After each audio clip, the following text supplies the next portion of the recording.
In each horror film, there is some particular trope that we've all seen many times before. You have a family and they're haunted by this evil ghost creature. Then some religious intervention takes place and everything ends well. Sinister was one of the very few horror films from that time that had all the setup of those tropes but none of the payoff. Imagine fighting against a deity that you can't stop using any religious intervention. There's no hope, only death and destruction. That's what makes Sinister and Bughuul, well, sinister. In today's video, we will be talking about the Babylonian pagan deity, usually referred to as Mr. Boogie by the kids, and see how this boogeyman ends up ruining lives over the years. But before we go into our video, we have a small request. If you like our content, please support us by subscribing to our channel. This is a small click for you, but for us it means a lot. Thank you very much. Now let's begin.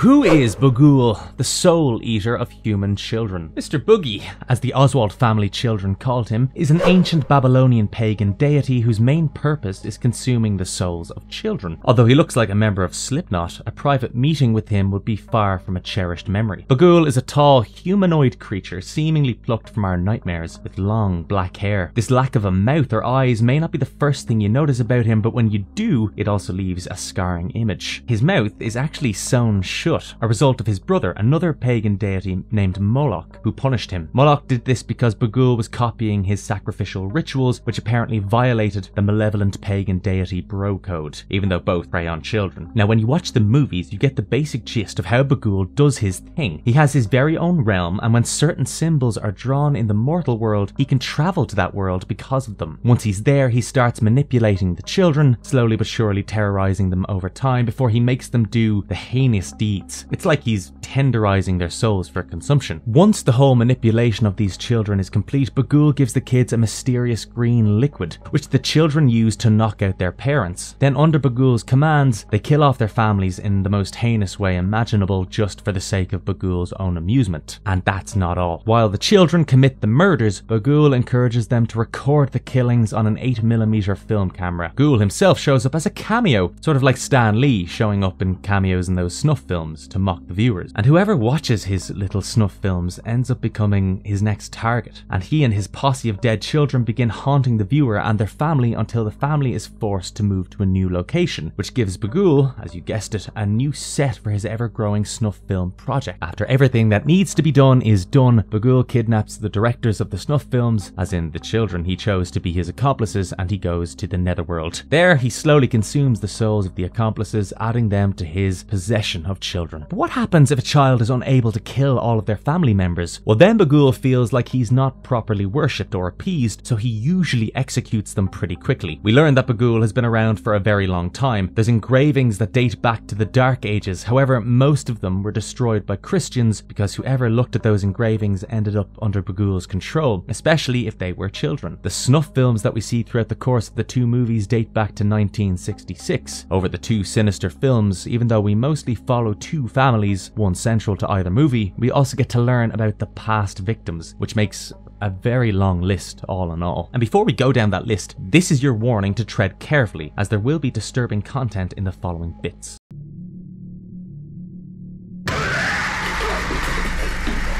Every victim of Bughuul, the Oswalt family. The Oswalt family is the one that we follow through the first Sinister movie. We have Ellison, the father, a true crime writer by profession, his wife Tracy, the mother of the family, and two kids, Trevor and Ashley. Over the past 10 years, the only book that Ellison wrote that was considered successful was Kentucky Blood, and since then, he's been at a pretty heavy writer's block in his career. To kickstart his career though, Ellison uprooted the entire family and moved into a house where the Stevenson family had been murdered a year before. He's so dead set on fixing his career that he doesn't even think to consider how his actions might affect his family, which is something that kind of plays a part in their downfall. Ellison learned from the local sheriff about the murder of the Stevenson family, and he hoped that through his research about this murdering incident, he'd be able to get his much needed bestseller, while also figuring out what happened to the fifth member of the Stevenson family, a 10-year-old named Stephanie, who disappeared during or after the tragedy. When Tracy learned about the murder in the neighborhood, she asked Ellison if they had moved into a few houses down from a crime scene, and Ellison, being the sly word twister that he is, went, no, because technically they didn't move a few houses down from a crime scene, they moved into the actual crime scene. It's a technicality,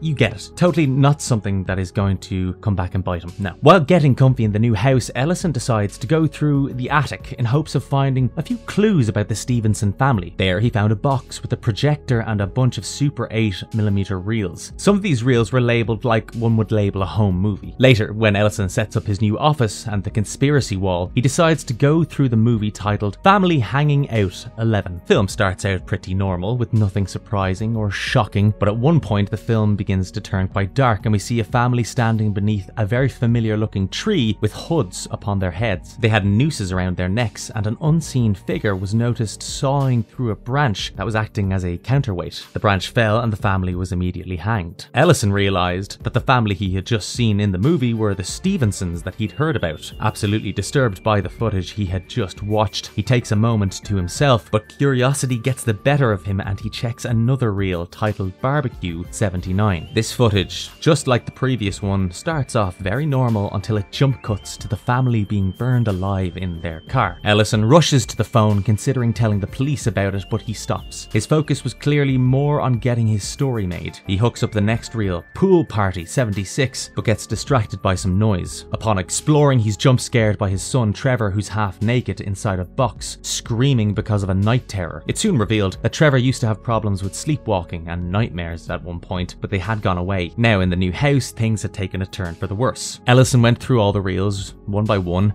and each of them had the same content, but despite the disgust and horror, Ellison digitized the reels for better investigation, and after doing so, he noticed a recurring symbol in each video. Soon after, spooky things began to happen in the house, like him finding childlike drawings depicting the murders on the back of the lid of a box that was left in the attic, and a mysterious figure entitled Mr. Boogie present in each one. The next morning, Ellison decides to get someone from the police involved to help out with his investigation, and this is where we meet Deputy So-and-so, who is excited to work with Ellison and solve these crimes. Thanks to the local deputy, Ellison gets a list of all the victims in the films that he had in his house. He also learned that in each case the houses were connected. Like, before the Stevensons lived in the house in which they were murdered, they used to live in a house that was resided in by previous victims, named the Millers. That night, Trevor had another night terror, and Tracy points out how frequent these have become. She asks Ellison to go home, but he refuses, wanting to focus on his work. That night, Ellison watched the reel titled Lawn Work 86, where Mrs. DeLuzio was killed by a lawnmower, which shocked him. The local deputy suggested Ellison get in touch with an occult specialist named Professor Jonas, who divulges the lore behind the recurring symbol in the videos. He explained the lore about Bughuul to Ellison and theorized that perhaps these murders were the result of a cult initiation ritual, instead of being orchestrated by one single person. But when Ellison goes to bed that night, he hears the film projector running, all by itself. Unbeknownst to him, Ellison is followed by a group of children who are very obviously the missing children from the reels. The next morning, Ellison is shocked to see that Ashley ended up drawing a picture of Stephanie on her bedroom wall. When Tracy asked her about it, Ashley told her that Stephanie used to live there before them, which made it evident that Ellison moved them into a crime scene, and this results in a huge fight, and Tracy is upset that Ellison keeps valuing his work over his family. That night, after the stressful events of the day, Ellison is awoken yet again by the sound of the projector. He sees one of the ghost children watching him from the reels, but this time he's not alone. Bughuul shows up on screen and right in Ellison's face, scaring the latter. Ellison burns the tape and admits that Tracy was right. They get ready to move the very next day in haste. On reaching his home, Ellison gets a message from the professor, where we learn that Bughuul has a connection with those images as well as the animals that Ellison has encountered in the Stevensons' house since moving in: a snake, a scorpion, and a dog. To make matters worse, Deputy So-and-so told Ellison that every murder happens right after the family moves to a new location, and this has been going on since the Martinez family moved into Sacramento from Portland, Oregon, which was the site for the 1966 drowning. Ellison discovered the projector and the extended cut endings of the reels in his attic, just like in Stevenson's house, and now Ellison realizes that he has put his family next in line to be victims. In a last-ditch effort to save his family, Ellison sat down to watch the reels, hoping to find some new clues, when he learned that each of the missing kids was the one who had killed their entire families. But before he could do anything about that, he notices how green the coffee Ashley has brought him looked. It was Ashley's turn to be the one Bughuul decides to manipulate. She drugs her family with the green liquid, and Ellison wakes up bound and gagged next to Tracy and Trevor, and then Ashley shows up. She was influenced by Stephanie's spirit to fall under Bughuul's possession. She starts video shooting the Tide family family with an 8mm camera. She promises to make her father famous again and hacks her family to death with an axe. Then she paints pictures on the house walls using the blood and draws the symbol of Bughuul on a door. After that, Ashley adds her family drawing to the lid of the home movie box. The dead children are seen staring at her through the camera, but they run away the moment Bughuul appears. Then Bughuul picks up Ashley and teleports into the film, and the Oswalt family tape is marked as House Painting 12.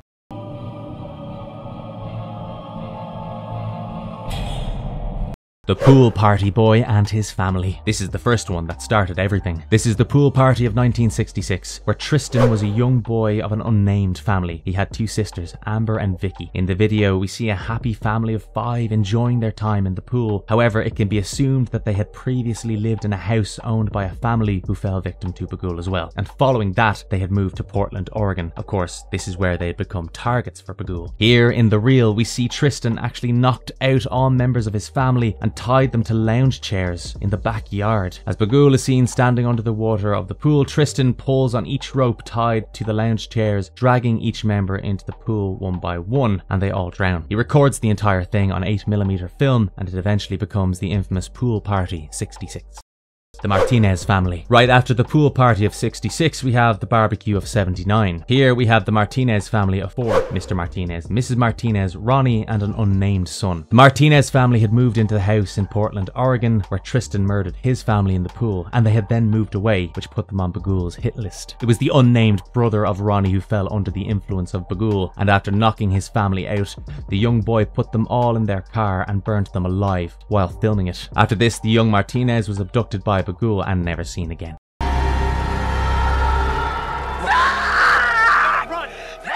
Zach Collins. Collins are the main family we follow in the second Sinister movie. Zach, his twin brother Dylan, and their mother Courtney are on the run from an abusive father, Clint. To be safe, they were hiding in a rural farmhouse located next to the Westminster Lutheran Church. However, they had to be on their toes because their father ended up hiring someone to track them down, and they almost met their father in the supermarket. Unbeknownst to them, the house they were hiding in was where the Jacobs family had been killed. Yes, so they were already in Bughuul's domain. Dylan encounters the ghost children of Bughuul's posse, with each of them showing him their home movies. Even though Dylan is disturbed by the contents, he somehow becomes friendly with the kids. Ex-Deputy So-and-so, who knew about Bughuul's curse, showed up to the house to burn it down because he thought that would end the woeful chain of victims. However, he didn't manage to succeed in this because he was found by Collins. At first, the family had a tough time believing the ex-deputy, assuming he was the one who'd been sent after them by Clint. Eventually, they came to a deal where the ex-deputy could do his investigating so long as he didn't tell anyone that they were there. Soon after, we see a stark difference in Zach's demeanor. He begins to get aggressive towards his family. This begins as outbursts, and it soon becomes nasty name-calling and beatdowns, very similar to his father's behavior. We as the audience understand that Zach is acting out because he's jealous that the ghost children like his brother Dylan more. However, with Zach's abusive tendencies, the children are able to pull him into Bughuul's influence, which was the plan from the very beginning. Clint, their abusive father, showed up with a court order which forced the family to move. The ex-deputy, knowing what was to come, showed up hoping to warn them, but was greeted by Clint's fists. After the deputy left, Clint started off again on his abusive tendencies all over. With the instructions of the ghost children, Zach filmed his family in an outdoor hangout where he would drug them later and hang them up on scarecrow posts with sacks upon their heads. He douses them all in gasoline, and the first of the victims is Clint. Before he can get to the rest of the family though, Deputy So-and-so shows up and ran down Zach. He then saves Courtney and Dylan, and they make a run for it. Zach follows them with a scythe and manages to injure the deputy's hand, but they all make it to the house. Courtney and Dylan hide while Zach searches. The ghost posse destroys each room in hopes of flushing them out. They even crush the deputy behind a desk. However, everything comes to a stop when the deputy smashes the camera. Zach begins to freak out and even tries to run to the basement, but he's cornered by all of the dead kids. They show him how Bughuul will get rid of them, and Bughuul shows up. Displeased with Zach for breaking the cycle, Bughuul disintegrates him into ash. Clint Collins. Clint is the abusive father of Zach and Dylan Collins. His violent tendencies pushed Courtney to take their kids and go into hiding, hoping to get a better life out there. However, Clint was relentless and he sent somebody after them to track their movements. He tries to get the kids away from Courtney with some cops, but he wasn't able to. The next time he returns with a court order, which forces them to move to his house, propagating Bughuul's curse. Once they moved in, Zach eventually went under the influence of Bughuul and drugs Clint along with the rest of the family. Zach douses Clint in gasoline and sets him on fire, which Zach was able to film on tape. Deputy So-and-so. Deputy So-and-so is not technically a victim of Bughuul's curse, however the reason he's on the list is because of how crucial his role is in the lives of both of the families that we follow through the two movies. In the first one, he was the local deputy that Ellison decided to consult to help solve the case of the snuff films. With Deputy So-and-so's reach, they were quickly able to frame a timeline of all these murders and how there was a pattern of each family having one of their children missing by the end of it. The deputy was also the one who noticed the trend where each victim resides in a house that was owned by the previous victim before moving away, which eventually leads to their demise. After the death of the Oswalt family, Deputy So-and-so became so obsessed with Bughuul and the string of murders that he was eventually fired from his job. He thought that burning down the house of the latest victims would help in stopping the curse, which led him to showing up at the Jacobs house where Dylan, Zach and Courtney were hiding. After their abusive father Clint showed up and moved them, Deputy So-and-so knew that Bughuul would corrupt Zach, so to save Courtney and Dylan, Deputy So-and-so runs over the young boy. Then finally, with Deputy So-and-so breaking the camera in the nick of time, Bughuul's chain was finally broken for good.